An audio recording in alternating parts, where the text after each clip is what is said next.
Welcome, ladies and gentlemen, to another edition of the Sports Wrap with Michael Kravetz. I am your host, and on today's episode, we'll be talking about the Steelers' recent loss to the Titans, the Pitt Panthers' recent loss to the Louisville Cardinal, and I'll talk a little bit about Pitt basketball. They recently had their annual blue-gold scrimmage game, so we'll talk about that and going forward what this team expectations are for the upcoming season. But of course, I started off with the Steelers and the Titans. Let's just say this was the worst loss of the year. I thought the Raiders' loss would have been the worst loss of this year, but no, it had been topped by this Tennessee game. Tennessee coming in, they were 1-4. They did not look good at all. Matt Hasselbeck filling in for Jake Locker. Figured, okay, this should be a game where the Steelers' defense should have an easy time with this offense, and the Steelers' offense should continue to flourish. And that just wasn't the case. You got to start talking about this defense. It let the team down. Once again, third down conversions. They let Tennessee convert on at least 60% of their third down plays. And that is just something you cannot do if you want to win in this league and be a playoff team. The defense has to get off the field. They were one of the best teams recently in the recent years at third down conversions and stopping them. And this used to be a problem for them 7 or 8 years ago, but now it's reoccurring, and it's not a good sign with this aging defense, because even when you're putting in the younger players, they're still having the same problems. The secondary probably got hit the worst in this game. Ike Taylor, he was targeted 13 times, and he allowed 8 catches, and then he was penalized 3 times. So you got to figure yourself, if he's targeted this amount of times, he's bound to screw up, because he was never targeted 13 times last year or in many of the previous years. So it goes to show you that the level of play has dropped, and opposing teams think they can go after him. And with Keenan Lewis on the other side, he still has not shown that he can be the number 2 cornerback. I hate to say it, but William Gay was a lot better than Lewis. And it's going to take at least a couple interceptions here or there, some big key tackles for Lewis to prove that he can be a starting cornerback. And with Cortez Allen, he's an okay nickelback, but he's not as efficient as you would like to see at the number 3 cornerback position. So I don't know how they're going to fix this. Especially with Polamalu still not going to be in there. Ryan Clark played a little iffy in that game. Even though Will Allen got the start, even if you put Ryan Mundy in there, I still don't see this team, especially the secondary, getting it together quick enough to turn things around. So you just have to hope that it'll go that way. Now, sorry for that little audio problem.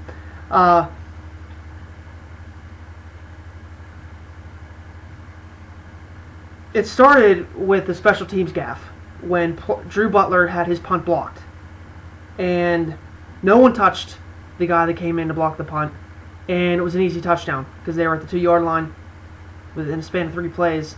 There you go. Tennessee had the lead. It was 14-7. Or my mistake, it was 10-7. So it's just frustrating because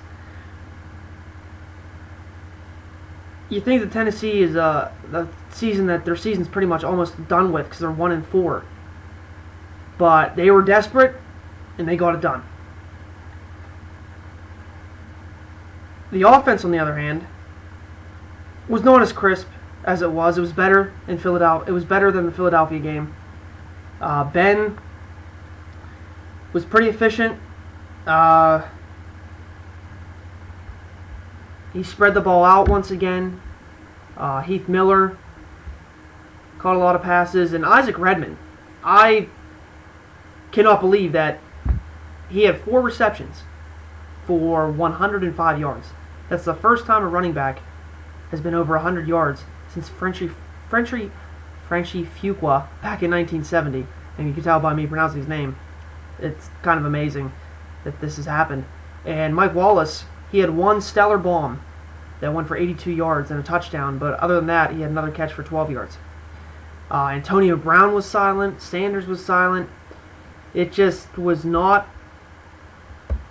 the type of game that the offense should have had, even though they scored 23 points. That should be enough to beat the Tennessee Titans. So I'm not going to blame the offense on this one. It has to go straight to Dick LeBeau and the aging Steelers defense. And, of course, Woodley was not there, and that was a problem. Although I think Worlds did a nice job. Offensive line, Pouncey had to leave the game.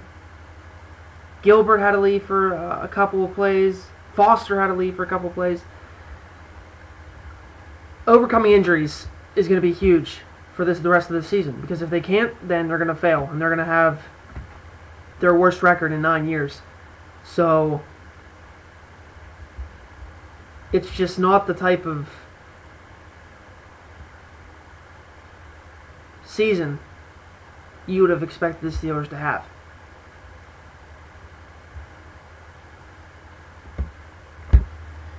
And on the other hand, with Sean Sweezum. Now, coming into the game, he was perfect in field goals. He made 2 in this game. He made 1 from 52 yards. So you're thinking, okay, I don't think this guy's going to miss at all. But Tomlin decides to bring him in for a 50-yard field goal with 54 seconds left. And it was 4th and 7. So it's either, okay, do we go for it on 4th down? Or punt him to try and pin him deep? Maybe take a penalty, 5-yard penalty to make the punt a little easier? Or do we try the field goal? He decides to try to kick the field goal, and by 1 yard, the field goal comes up short. So that left 49 seconds for Matt Hasselbeck to try and take it down the field. And turns out it was a 3rd and 5. And they got the first down. A 29-yard gain by the tight end. And what bothered me about this play was that Harrison was covering him. And Harrison is not the best in man-to-man coverage. I'm not sure why they didn't throw in Carter or Timmons, because Timmons is a little faster than Harrison, and I think he would have done a little bit better in man coverage, because the tight end pretty much just ran a route right across the middle of the field and made it a 29-yard gain, and that was an easy field goal for Rob Baronis. It was a 40-yarder, and he's pretty much automatic from there. And just the way the Steelers lost again. They lost on the last-second field goal to Oakland, and now on a last-second field goal to Tennessee. So it's not a good sign going forth the rest of this year. But I will say that actually I don't even think there's a bright spot in this game. Chris Rainey looked pretty good on some of the turns he had, and the little screen passes they used with him. Definitely shouldn't think he should run anymore. He's not a good running back. He's a good pass receiving running back. The other running backs in the game, though, Baron Batch, 10 carries, 22 yards. He had the lone rushing touchdown. Redmond, 5 for 14, and Mendenhall, 6 for 6, who left the game early in the second quarter. He's still being nagged by injuries. They got to get their running game going. That is the key in this AFC North division. You have to have a good running game to win. And right now, the Steelers have the worst rushing attack in the AFC, and it's pitiful. And they looked like they were going in the right direction against Philadelphia, but now they've taken a step back against Tennessee. And the defenses only get tougher from here on out. Now, the next game for the Steelers on the road, Sunday night in Cincinnati. Cincinnati coming off a 10-point loss in Cleveland, so they are 3-3. Steelers are 2-3. This game is crucial. If the Steelers lose this game, they are digging themselves into a mighty hole, because they are already 2.5 games back behind the Ravens. Now, this marks the first of the games that they're playing in their division. Every other team, Cleveland, Cincinnati, and Baltimore, they've all played at least a game, so the Steelers have that advantage. They have to realize we cannot lose to any of the teams in our division. Their goal, mini goal right now, should be to win all 6 of those games. That ensures that you have 8 wins, and that if you get 2 more wins along the way, you're 10-6, and you're probably getting yourself a wild card spot in the playoffs. Hopefully Mendenhall can go, because if he can't, I don't know if I have faith in these running backs. They have not had a running back rush for over 70 yards in a game yet. That is alarming, especially to a Steelers team that have always had good running backs with the likes of Bettis, Parker. It's not a good sign. And you just hope that even though their offense scored 23 points, which should be enough, they could score a little bit more, because you don't know about this defense. But I do believe that the defense will step up and they will make a play. A huge play against Cincinnati and end up taking this game, because they know this is do or die. You don't want to say that this early in the season, but for them it is. They cannot go 2-4, because the likelihood of making out of that, trying to reach the playoffs, it's going to be really hard, especially for this team.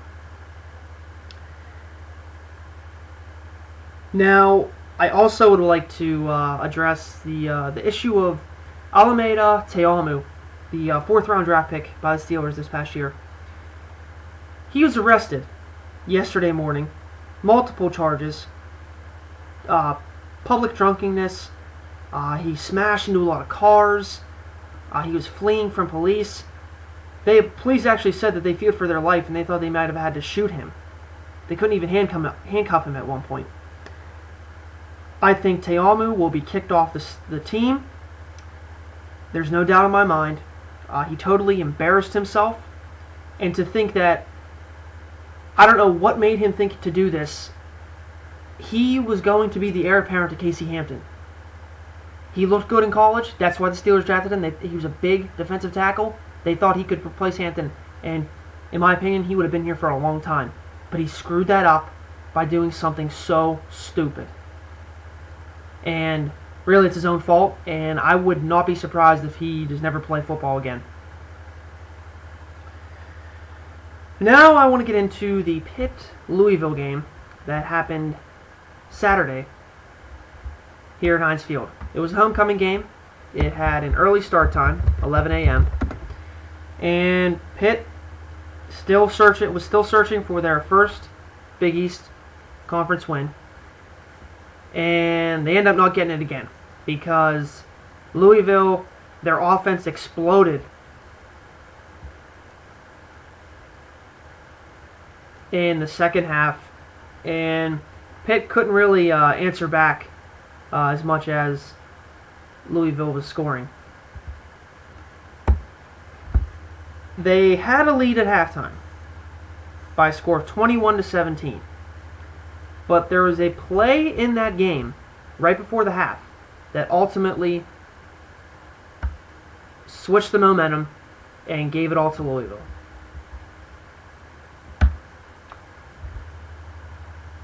Pitt, instead of trying to run the clock out, decided to go for it on 4th and about 2. When they were down near Louisville's zone, they could have tried to kick a field goal or whatnot, and they don't end up getting it. And then Louisville takes it down, makes a field goal, makes it 21-17. The first play after halftime, Teddy Bridgewater throws a 75-yard touchdown pass to Devontae Parker. Louisville goes up by 3. Then from there on out, they score again, and they score another one. They go up 38-21. Bridgewater had multiple long, deep passes that just Pitt could not muster up and answer back. The closest Pitt came, it was 38-28, but Louisville scored once again, and then Pitt added another garbage touchdown. They end up losing the game 45-35. The defense definitely took a step back in this game. They showed that they were doing really well against Gardner-Webb, Virginia Tech, and even Syracuse, even though they lost. They were one of the top 20 defenses in the league. But after this game, they've fallen back to almost the middle of the pack. K1 Williams, who was banged up in the Syracuse game, started this game, did not look good. The linebackers, the defensive line, they just didn't look. They didn't have enough pressure on Bridgewater. And it's just disheartening when the defense falls apart And the offense had their moments. They were in this game, but it's just pretty sad that they couldn't muster up a win for the fans here for the homecoming week. And I mean, you can't blame Sunseri on this loss. I mean, he had a couple bad sacks. He's 28 of 37, 287 yards, 2 touchdowns. He has efficient games all the time. It's just he makes a couple mistakes that turn out to be costly, which they shouldn't, but that ends up being that case. Russell Shell has proved that he's definitely the premier back of this team now. 18 carries, 96 yards, and a touchdown. Ray Graham only had 6 for 20. It's a shame that the Pitt was down by so much they had to keep passing the ball, because Shell could have easily had over 150 yards this game, but they were forced to pass. And Devin Street, once again, he is Sunseri's go-to guy, like I've been saying. 11 receptions, 111 yards, and a touchdown. So, if the team was more talented, Sunseri and Street would be getting a lot more praise, especially on ESPN and all those networks. But because the team is just so they're deficient in so many areas, they get overlooked. And now 0-3 in the Big East, there's no chance of them winning this conference. They'd have to go 4-2 to even make a bowl game to finish 6-6. So seems highly unlikely, because they still have Notre Dame and Rutgers. And their next game at Buffalo, I mean, even though Buffalo is 1-5, it's still not a given. So I think this Pitt team, they just got to regroup and just try and play a complete game like they did against Virginia Tech and Gardner-Webb. And that's going to be difficult for this type of team. But I do also want to mention that Lafayette Pitts, who is turning out to be a solid, one of the top return men in the league, or in college football, 5 returns for 137 yards. It's 27.4 average. That's pretty darn good. So I would expect to see him maybe break a couple runs for touchdowns the rest of this year, and I think he'll be a bright spot on this Pitt team in the future.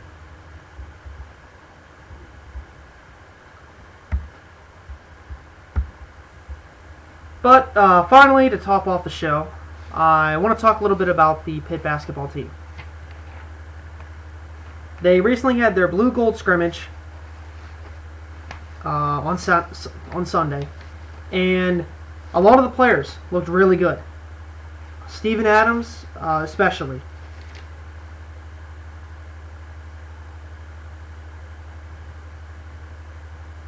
He had 14 points, 11 rebounds. Dante Taylor matched that with 11 rebounds. And this team has improved since last year. Of course, playing those extra games in the CBI, a lot of fans and critics were pretty much saying, oh, they shouldn't have done this because they had to pay money to get in the tournament. They had more experience. Lamar Patterson, I think, is a better player because of that, as well as J.J. Moore. And for this team this year, with the additions of James Robinson, who is a top 50, one of the top 15 freshman point guards, or shooting guards coming into the league, and Steven Adams, of course, who, if he does not stay in school and goes for the NBA next year, he'll be drafted in the top 10. And also the addition of Trey Ziegler, the transfer from Central Michigan. They have a lot of key pieces that will help this team, and I think they'll definitely be in the top half of the Big East, and they will make the tournament. Now, obviously I'm not saying they're going to win the tournament or win the Big East tournament. I think they have a solid chance to get an at-large bid. Even though their non-conference schedule isn't as prolific as it has been the past few years, but there's still a couple marquee games that could help their resume. I think Trey Woodall, being in his 5th year, he will help lead this team. And with Ziegler, who pretty much is going to be a fill-in for Ashton Gibbs, he can be a shooting guard, he can even be a point guard, he can even be a shooting forward. The difference between him and Gibbs was that Gibbs was a spot-up shooter. He really couldn't drive to the lane, pass the ball, dish things off. He couldn't create plays. And Ziegler is the exact opposite. He can shoot the ball, he can spot up and shoot, he can pass, he's a very selfish player. And he's a very unselfish player. And with him coming back to Pitt, he grew up watching, the likes of Brandon Knight, Ontario Lett, Siobhan Troutman. He wants to be the one that kind of helps his team get back to where it was. Because last year, of course, they finishing 22-17, not nothing to call home about. But the team is very deep. And you think with their starting lineup, it would be Woodall, Ziegler, J.J. Moore, Steven Adams, and Lamar Patterson. And then you're going to have Dante Taylor, Talib Zana, James Robinson, John Johnson, Cameron Wright. You're going to have a lot of key pieces there that should help this team. And I think that for them to finish just a bit better than they did last year will not be good enough. I think they need to get back to the NCAA tournament. That's the ultimate goal. If they were to go to the NIT, it wouldn't be a success in any sort, even though they did better than last year. I think this team has a chance to win at least 25 to 30 games by the time the Big East tournament starts. And that would be good enough to get you into the NCAA tournament. But that will do it, though, for today's episode. Next week's, we'll be talking about the Steelers game against the Bengals, Pitt's game against Buffalo, any news on the NHL. Maybe the season will start by then. I highly doubt it. And then soon enough, the Pirate Show, where I'll be dissecting the team this year, all the highs and lows, and then looking on to next year. That probably won't come until about the first week of November, maybe the second week, so we'll have that to look forward to. But that'll be it. So I am Michael Kravetz, and you just listened to the Sports Wrap.